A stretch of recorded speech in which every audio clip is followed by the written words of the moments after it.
Baik,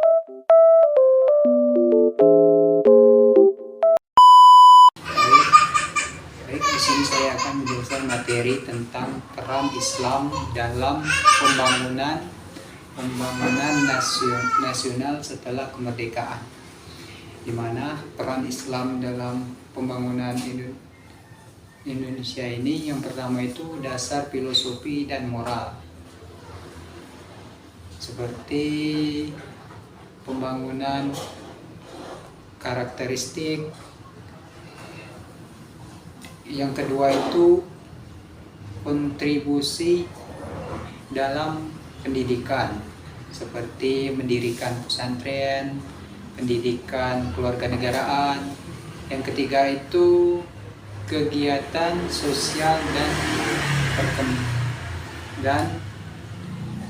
ekonomi, seperti kegiatan kontropi, seperti ekonomi syariah. Keempat, politik dan pemerintahan, seperti kontribusi politik. Yang kelima, budaya dan identitas nasional. Yang selanjutnya B, kontribusi organisasi Islam dalam bidang pendidikan sosial dan politik, di mana di dalam bidang ini yang pertama itu bidang pendidikan, di mana Islam juga mendirikan sebuah organisasi seperti organisasi NU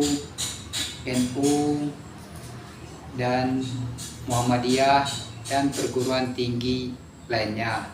Yang kedua itu di bidang sosial, di mana Islam juga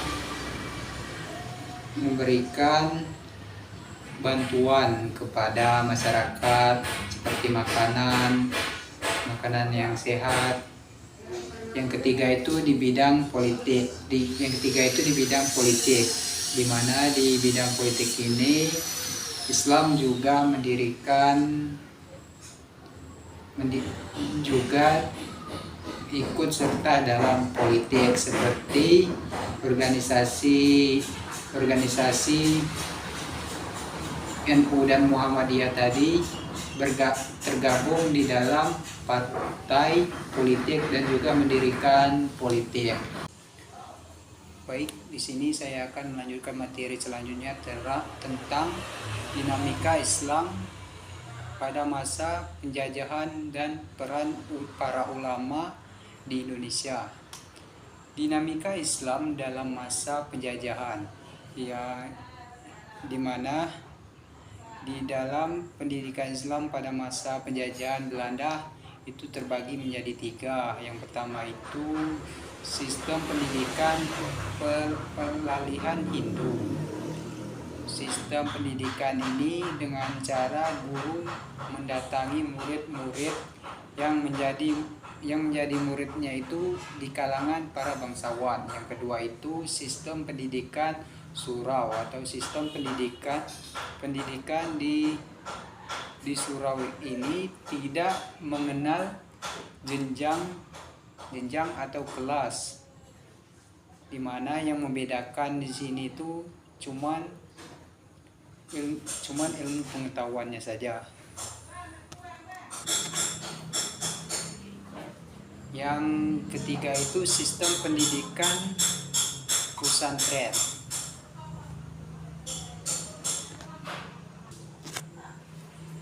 Yang ketiga itu sistem pendidikan pesantren. Sistem pendidikan ini yaitu bentuk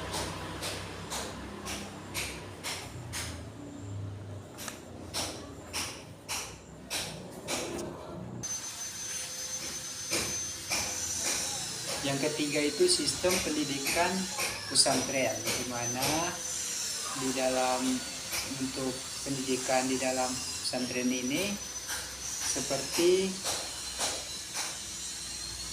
mengajar di masa di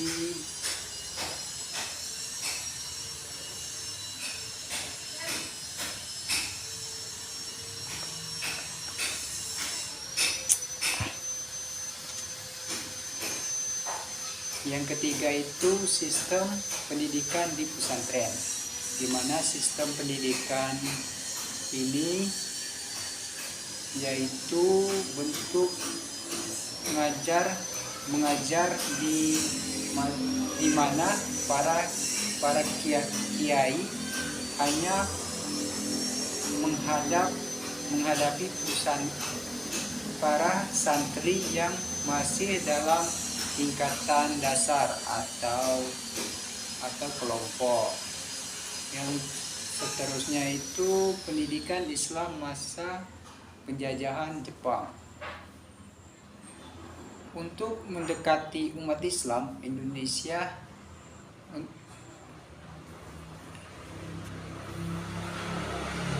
yang selanjutnya itu pendidikan Islam masa penjajahan Jepang. Untuk mendekati umat Islam Indonesia, mereka menempuh berbagai kebijakan, antara lainnya itu seperti mendirikan KUA, kantor urusan agama. Yang kedua itu pondok-pondok pesantren besar. Yang ketiga, pemerintahan Jepang tidak melarang para mendirikan pendidikan tentang baik. Di sini saya akan melanjutkan materi selanjutnya tentang dinamika Islam pada masa penjajahan dan peran para ulama di Indonesia.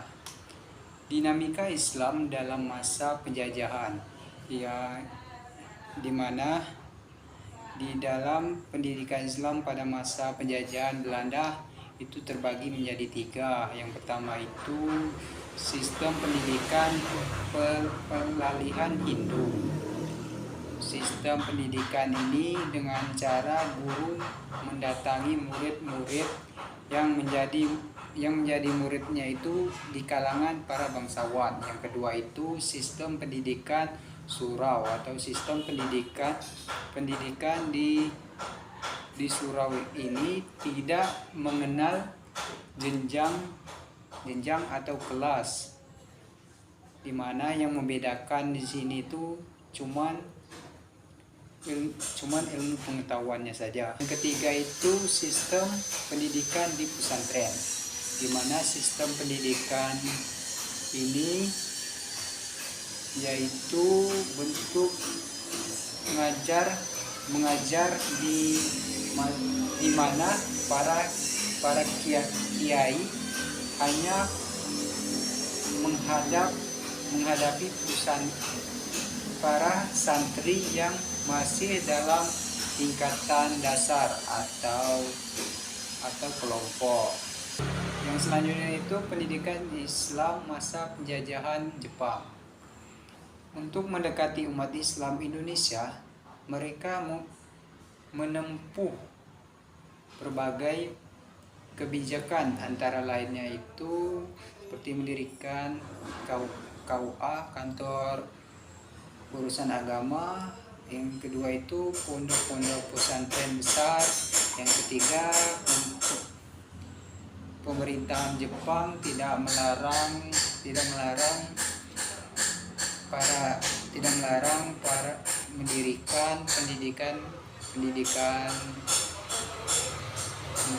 tentang agama dan sebagainya. Saya akan melanjutkan materi selanjutnya, yaitu tentang Islam kontemporer di Indonesia.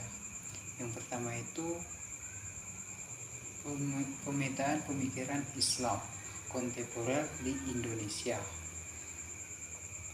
di mana itu terbagi menjadi beberapa bagian. Yang pertama itu Islam fundamentalis. Islam fundamentalis dapat dimaknai Islam yang dalam pemahaman dan praktiknya bertumpuan pada hal-hal yang bersifat asasi atau mendasar. Yang kedua itu Islam tradisionalisme. Sebagian pemikiran yang bertolak dan dari tradisi bahwa Islam selaras dengan kebudayaan Indonesia. Yang ketiga itu Islam modernis, mempunyai tujuan membawa Islam kepada agama yang berkemajuan. Yang keempat itu Islam liberal. Pemikiran Islam semakin berkembang seiring dengan berkembangnya model pemikiran. Selanjutnya itu B, Sigma Radikal Kalirme Islam. Yang dimaksud dengan radikalisme adalah gerakan yang berpandangan ketat dengan sering menggunakan kekerasan dalam mengajarkan keyakinan mereka. C. Cara media sosial dalam Islam. Islam sebagai salah satu agama di dunia tidak lepas dari pengaruh media sosial. Media sosial ini sebagai salah satu penyebaran dakwah keislaman. D. Modernisme. Baik, di sini saya akan melanjutkan materi tentang Islam di Asia Tengah. Proses penyebaran Islam di wilayah Asia Tengah.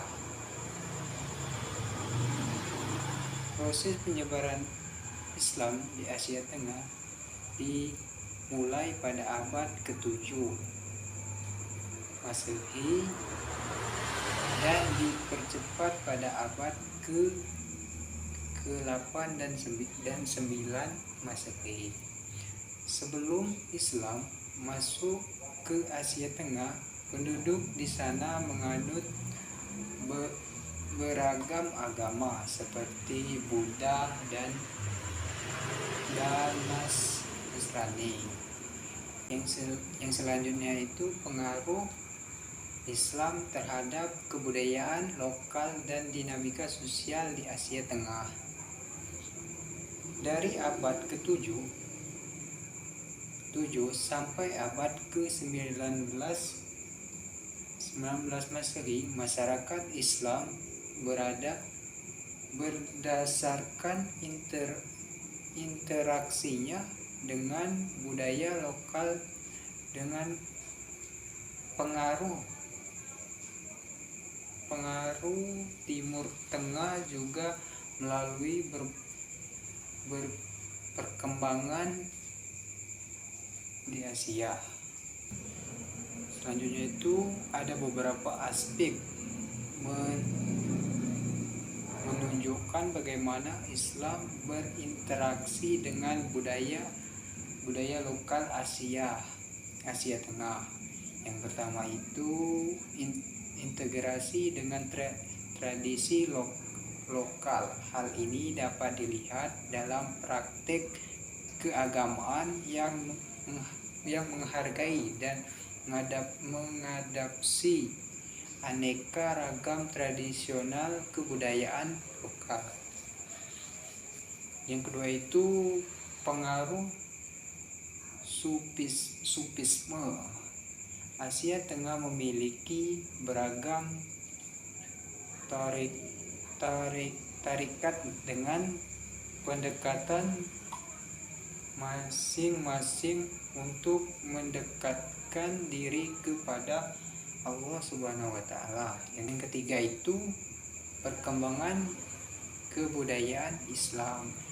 Yang keempat, akulturasi budaya. Dan yang kelima itu kesalahpahaman dan integrasi. Di sini saya akan melanjutkan materi yang terakhir, yaitu tentang kontribusi Islam terhadap peradaban dunia. A. Studi tentang sumbangan Islam terhadap ilmu pengetahuan. Melalui kemajuan ilmu pengetahuan ini, umat Islam pernah mengalami kejayaan peradaban beberapa abad pada masa yang lalu. Pengaruh Islam dalam setiap aspek. Yang pertama, ilmu pengetahuan. Menurut Kamus Besar Bahasa Indonesia memiliki dua pengertian, yaitu yang pertama itu pengetahuan diartikan sebagai pengetahuan tentang suatu bidang yang disusun secara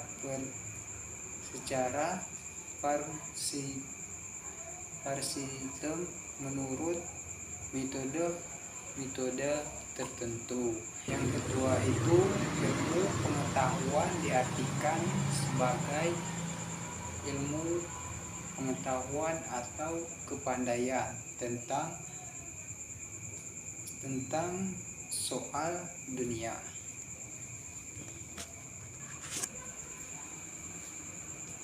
Selanjutnya B. Seni. Seni adalah penjelmaan rasa indahnya terkandung dalam jiwa manusia yang melahirkan dengan perantara alat komunikasi yang dapat ditangkap oleh panca indera pendengaran seperti panca indera suara. D. Budaya global.